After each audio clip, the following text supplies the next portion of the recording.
even what seems like a simple intervention, a good coalition can make that happen where it won't otherwise. And because so much of what we do is so interrelated to everything else going on out there, and because we're competing for resources and attention and time and everything else, getting a group of committed people together to really work on something with you is huge. And if you're in the public sector, if you're working in the public sector, you often are very limited in what you can do or say. Or I've been in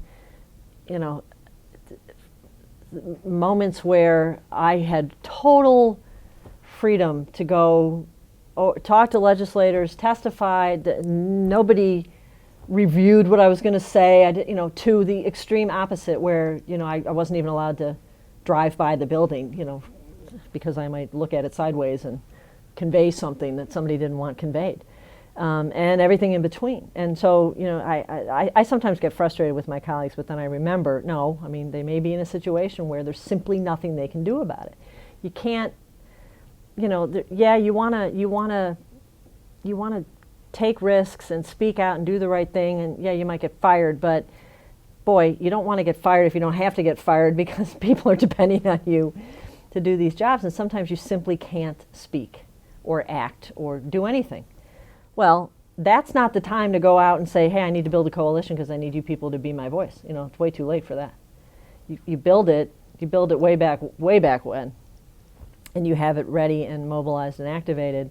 And when it's working right, you don't have to do a thing. They go on their own, and they know what the message is. You've given them the data. They know, and they bring their passion and their spirit and their own stories. And in the policy arena, there's nothing like a good story, a heart-wrenching story, to motivate people to act. Even especially if they're on the fence, something that gets to their gut, their heart, they'll act on.